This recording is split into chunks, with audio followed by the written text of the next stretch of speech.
I'm building a team throughout this whole year of Diamond Dynasty where the only players I can use are players I get from packs. But I'm not just going to be buying those packs.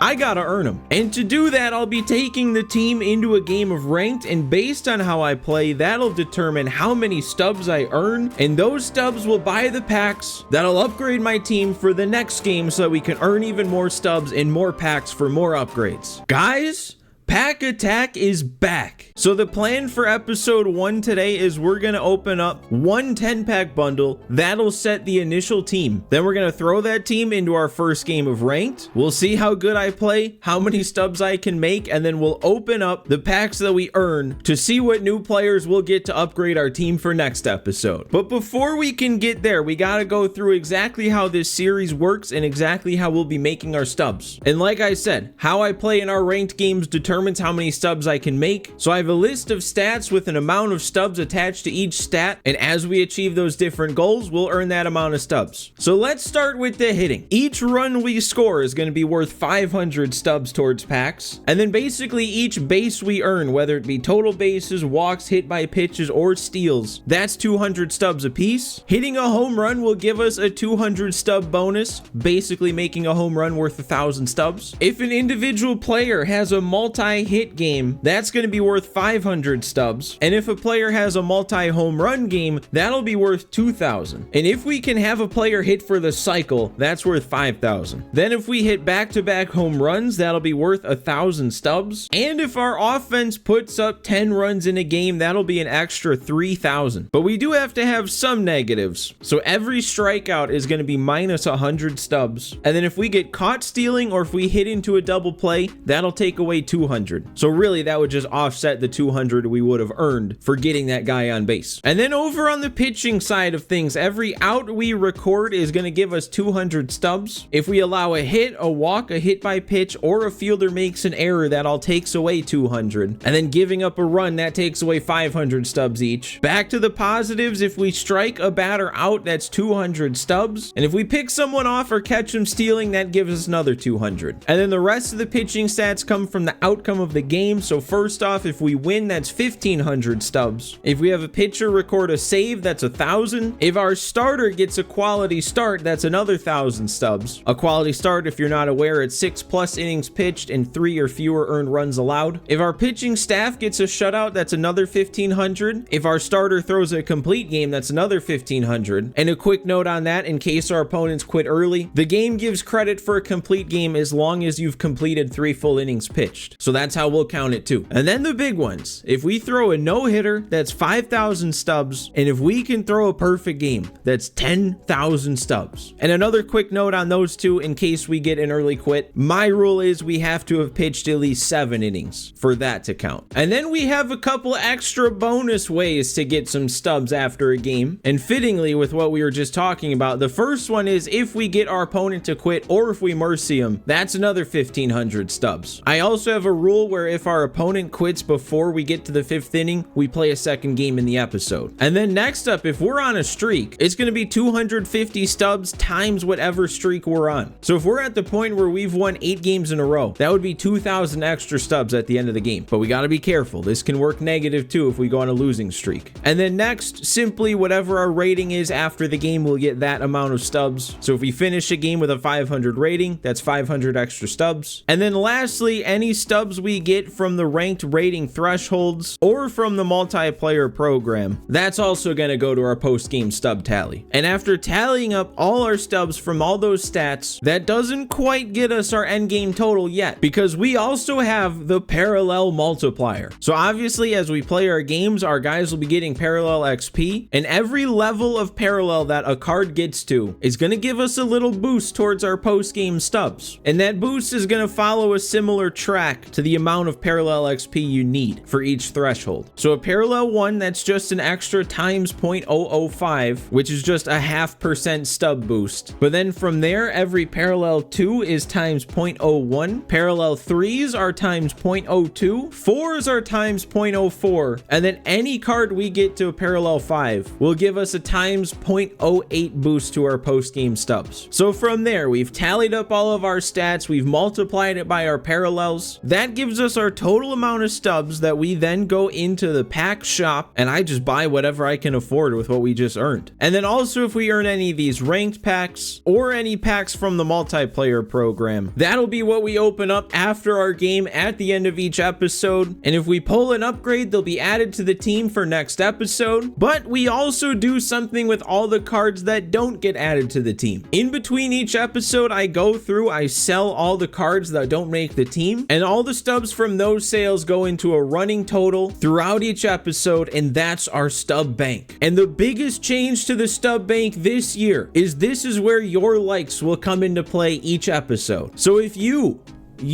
hit the like button, that'll add 100 stubs towards the stub bank. So guys, if you haven't already, start hitting that like button right now, because those likes, that's going to go to our initial stub bank total for next episode. And the point of the stub bank is as we make more and more stubs through each episode, that'll give us the chance to buy some of the things that we might not be able to afford with just post-game stubs, like an ultra pack. Not too many games we finish with 50,000 stubs, but if we have 50,000 in the bank, we can go ahead and buy one of these at the start of a new episode. If we pull an upgrade, we can use them on the team for that game. And then finally, there's one last thing to talk about. The big new change for Pack Attack this year. I am introducing the pack wheel program. So basically how this is going to work is all the stubs we make from our hitting stats and our pitching stats are also going to equal XP for our pack wheel program. So if we make 8,000 stubs from our hitting stats, 10,000 from our pitching stats, that'll be 18,000 XP to go towards our pack wheel program. And every time we hit 100,000 pack wheel program XP, we're spinning the pack wheel. It's coming back for this year. So what'll be on the wheel is probably just about every pack option in the shop, as well as if there's different packs you can earn elsewhere in the game. So like right now I have stockpiled some of these Pipeline Deluxe packs, the 85 Willie Mays if you got last year's Willie Mays, this Cornerstone Evolution, this Spring Breakout Gold Choice Pack. So really every 100,000 program XP, that just gives us a chance to add on a free pack to our post-game packs. Now I will say 100,000 XP, that's just what I came up with initially. I am always willing to make changes to how the series works throughout the year. So if we figure out that 100,000 is too much or even too little, I'm not opposed to tweaking it as the year goes on. I'm always receptive to your guys' feedback. So that just about does it. I think there's just two more things that I haven't mentioned yet that are just little rules. The first one being if there's any packs in the shop that are either free or like this one, you can't sell what's in them, we're not going to buy them, but I can still add them to our pack wheel so we can land on them with pack wheel spins. And then lastly, finally, as we're upgrading our team throughout the year, when I remove somebody from the team, they're gone. I don't sell them, we don't keep them around, and I can add them back later. The only exception to this is if I keep them around on the 40-man roster. So basically that's just an extra 14 slots for cards that I don't just want to get rid of straight up. But that's it. That's Pack Attack. If it seems confusing, that's only because I just went over literally everything all at once. That's a lot of information. I'm sure it'll all make perfect sense once we start playing, which is right now. We gotta set our team for game one, so I'm doing that by opening a 10-pack bundle. And I guess this first game then will just kind of function like a pack and play. So whatever I pull from these 10 packs, this is our team. This is what I'm going into ranked with. So we need some luck. Let's see what we got here. We need a lot of luck throughout this series. How is this going to start? I mean, honestly, a silver out of the first pack is not terrible. I want to say last year I only got like 1 silver out of these first 10 packs, and then the one from the silver topper. Hopefully we pull more by the end of this. All right, pack 3. I know there's got to be a diamond hiding in here somewhere, right? Honestly though, this early on, 3 bronzes, it's probably considered a good pack. All right, already pack 4 here. I think we need at least another silver, right? Something a little bit better for the team. Well, I did just say 3 bronzes was good, so I guess 4 has to be. All right, already halfway through here. Need something good. I need like a big bat. There, well, that's not a big bat, but at least we'll have a silver starting pitcher for game 1. And Willie Castro, I didn't notice that. He'll probably be solid for a bronze. And I guess also it's worth mentioning, just so nobody's confused, but these packs don't don't count towards the stub bank. Oh, and there's a gold. Who do we got then? Who's our first gold? Christian Walker? That's some decent power, man. That's the big bad I was talking about. But anyways, to complete that thought, we're not selling the cards we don't add to the team for the bank right now because we didn't earn these packs. This is just to set the initial team. And we need some outfielders, man. I don't think I've pulled even a bronze outfielder yet. And honestly, you know, at this point with all the bats being pretty bad, I really just want an outfielder that can field. Just 2 packs to go to get these outfielders too. Like, I've actually only pulled 1 outfielder. So we need 2 more just to fill out a team. There we go. There's 1. All right, and then our final show pack before the silver topper. Need a left fielder. That's an empty spot. We got a silver Stanton. Yeah, he can play left. All right, and then silver topper, our final addition to the initial team, and it's going to be a reliever. Okay. And here it is. This is the initial pack attack squad. Only 1 common in the starting lineup. Greg Jones, at least he can field a little bit. The reaction and speed are good. Stanton and Christian Walker, couple big bats to have. Didn't get much starting pitching, but at least we got an initial silver to use. I actually didn't even pull a 5th starter, so this guy, that's basically a void in the roster right here. But then the bullpen, I'm actually pleased with. All at least bronzes, the 1 silver, and I'm seeing a lot of usable bronzes here. I'm seeing a lot of sinkers, a lot of cutters, a lot of guys that I feel like I draft in Battle Royale, which is a good sign. And wow, I decided to play the actual game later, and that's worked out very well for us. Our starting pitcher has been supercharged in the meantime. So we're heading into Pack Attack Game 1 with an 87 overall on the mound. And there is one last thing I wanted to mention now that we're on this screen. Typically, the end goal for Pack Attack every year is making it to World Series. But with the rework of the ratings and World Series now being at an 800, we never in the past really had trouble making it to 800. I don't think making World Series this year is necessarily the end goal, which I guess means there kind of is no end goal. We're just going to play Pack Attack this year until probably the whole team is like full of 99s. I'm also not quite sure how to handle Weekend Classic yet. I've got about a week as I sit here right now to decide what I want to do. But anyway, we'll cross that bridge once we get there. We've got some work to do. We also don't have a home stadium because downloading created stadiums from years past is kind of broken right now. So we're going to go with Old Reliable. And here we go, guys. Another year of Pack Attack about to get underway. And seriously? We really have to face that? And he hasn't, I mean, of course he hasn't played a game because we haven't played a game. He's probably just grinded out all the offline stuff, grinded out stubs, built up this god squad, and now I gotta take him on with this team. This might actually be bad. It's also very unfortunate that our uniforms basically match. I didn't do anything to my uniforms yet either. Okay, he's late on a fastball. That might be a really good sign. Late on another fastball. Okay, maybe I overestimated this guy's ability. Oh, yeah, okay. All right, Evaldi can hold it down for us. I didn't really check his ratings with the supercharge, but I imagine since he got supercharged for throwing a CG. Uh-oh. Was that a perfect? I was talking over the noise. It's not going to go, though. That's why this stadium is all reliable. Somebody pick it up. Throw it in! Man, I knew having Stanton left was going to be an adventure. I didn't know it happened in AB number 2. I was asking for that, though, missing that spot to his supercharged Shohei Ohtani. That's going to get caught. We didn't get a perfect throw home. He's not, or he is going to test it. If I even got a green, we would have had him. Well, that's a nice, what, negative 500 stubs to get things started. Oh, Andy's pitching Ohtani. I somehow didn't notice that. Patience is the key. I don't know, though. Being down here on veteran difficulty, I'm not super scared of having to face a good pitcher. And there we go. We're getting things started with a hit in our very first at-bat. A triple in our first at-bat?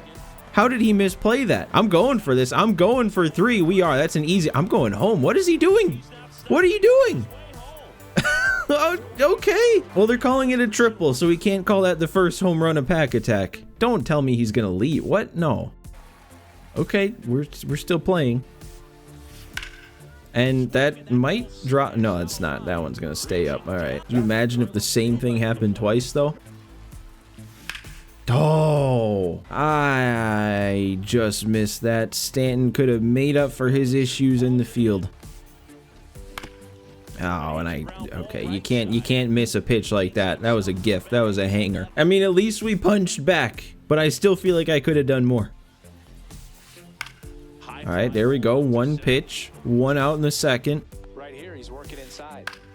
Hit in the air. I really don't like that he's pretty much timing up almost everything. Okay, there we go. Get him behind on the fastball. Now he's going to be way out in front of the curve. Set him up perfectly. I even didn't quite get that to where I wanted it to be, and it worked. Right there. As a hitter, you don't like it. But Okay, if I'm going to make a good swing and hit it hard, we got to get hits on it. Game.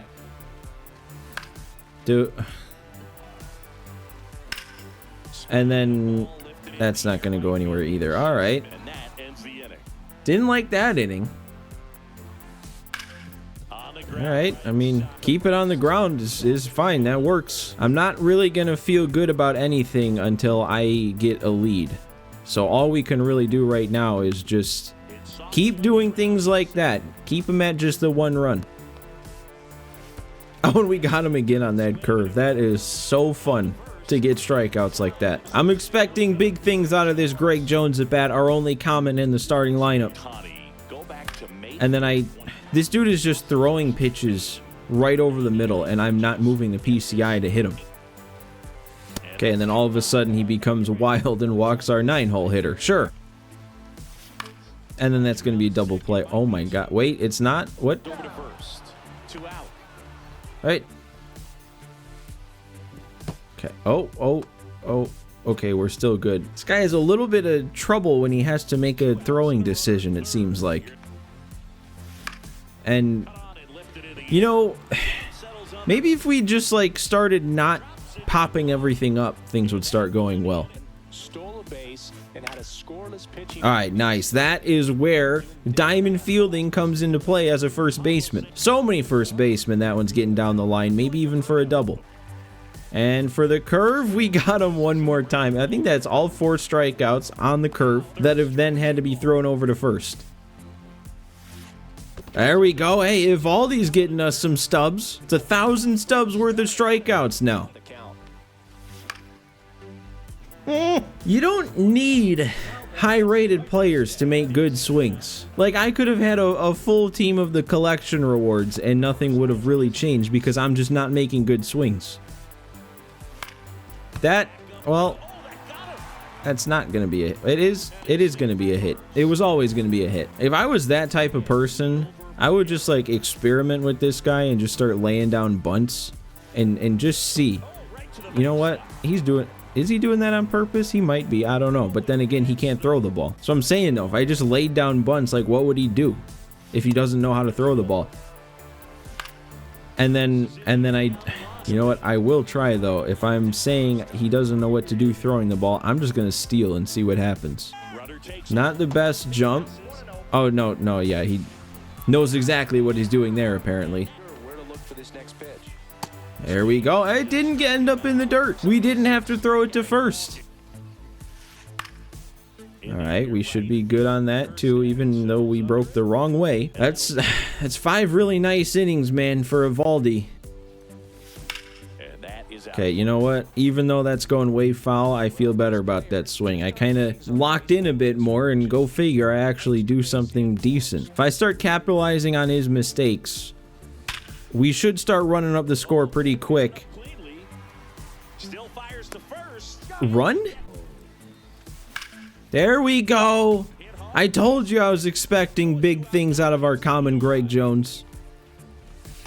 Okay, so that's a walk and a hit by pitch for Christian Bethancourt out of the 9-hole. Is he scared of him?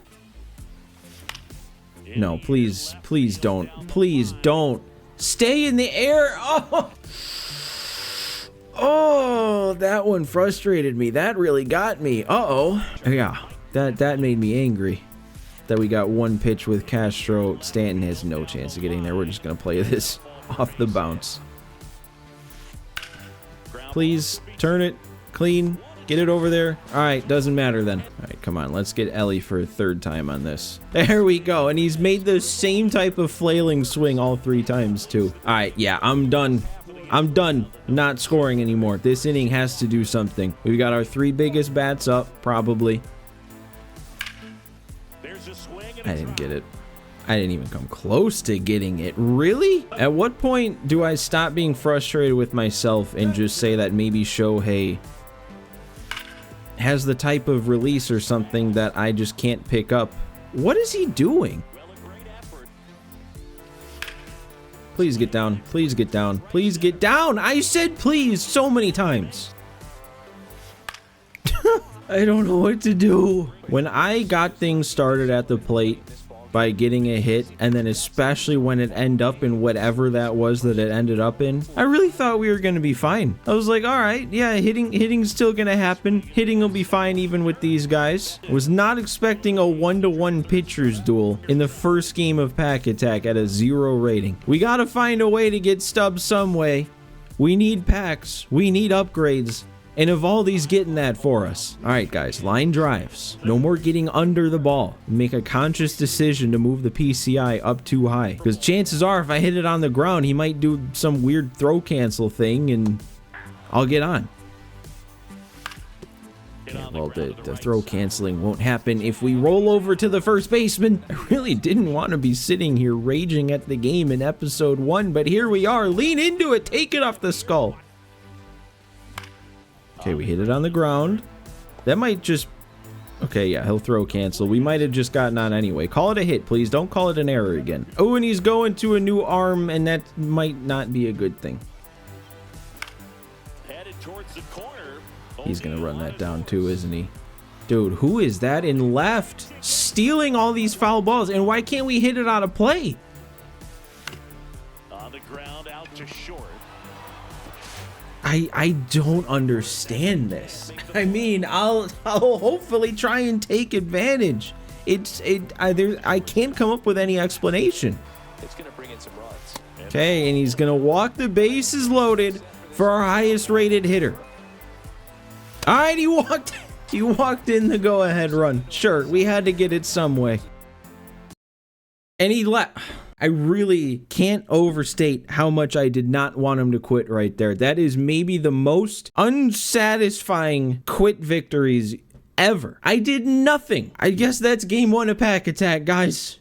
We're in for a good year. And first things first, Evaldi got up to parallel 1, meaning all the stubs we're about to tally up are then going to be multiplied by times 1.005. So it's a 0.5% boost to what our final stub count will be. We also get our initial ranked pack, and we might get a second one for getting up to 100. No, it's just the one. Okay. All right, now that the game's over, we saw our parallel, we saw any post-game rewards, which actually, speaking of, we also got this 1 point in the multiplayer program. But now we tally up the stubs, and to keep things quick, I only go over the total of each category, but I'll flash up my spreadsheet of all the individual stats. So if you want to like look in depth, just pause it once I'm on each category. But here we go, our first stub tally of Pack Attack on MLB The Show 25. Our abysmal hitting is still gonna make us 3,000 stubs. We're gonna add on another 9,100 from pitching. The bonus category is gonna add on another 3,450, and then we have our 1 parallel 1 getting us a multiplier today of times 1.005, which gives us a final stub count today of 15,628 stubs. And also can't forget to mention our XP in the pack wheel program. This is new, so I don't know where to fit it in, so I guess here for now. But the hitting and pitching combined is going to give us 12,100 XP towards our first pack wheel spin at 100K. And with our 15,628 stubs, I am simply just going to buy another 10-pack bundle to open up here because we need players. We need as many chances at players as we can get. Now that leftover 628 stubs, since that wasn't enough to be over the halfway mark to another pack, that leftover 628 stubs goes straight to the stub bank to use in the future. But now here we go. It's time to get to our packs. We've got our 10 packs, our silver topper, our spring training pack that gives us another silver player. And then the rest of the packs in the inventory are just to save up for whenever we start spinning that wheel. So just disregard them, act like they're not got there. But here we go. 10 show packs. Let's get it going. We need as many upgrades to the team as possible. And I guess I don't know. Maybe Nick Allen's one. And then again, remember, everybody who doesn't make the team gets sold, and that also goes to the stub banks. Now that's 2 ways that we're getting stubs in the bank, and another not so exciting pack here. But don't forget that third way. That third way this year to get stubs in the bank is you guys hitting that like button. So if you haven't done that yet for episode 1,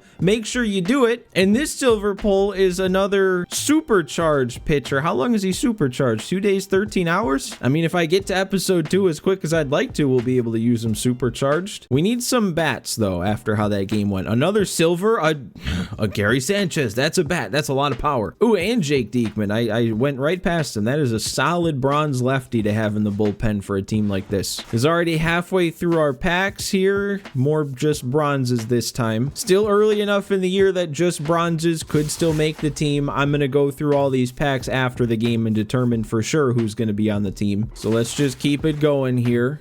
We'll wait to speculate on these bronzes. Urquidy is a 65 these days. What happened to him? All right, what about this one? Just a couple more bronzes. Another Diekman for good measure. We got 2 packs left. And we got another silver, Jose Iglesias. And then our final show pack of today. Do we want anything? This is going to be, what, 20 show packs we're opening today? And we don't get any diamonds. No luck today. Well, I guess the chances aren't completely over yet because we still have a 1 in 50 chance to get one out of a silver topper here. So let's see. Everybody cross your fingers. It's going to be just another silver. All right, that's still good for us, though. Bo Bichette, what's he looking like these days? Not the best. 108 clutch, though. Still probably an upgrade to our team at this point. And then we get one more silver player from our spring training ranked reward.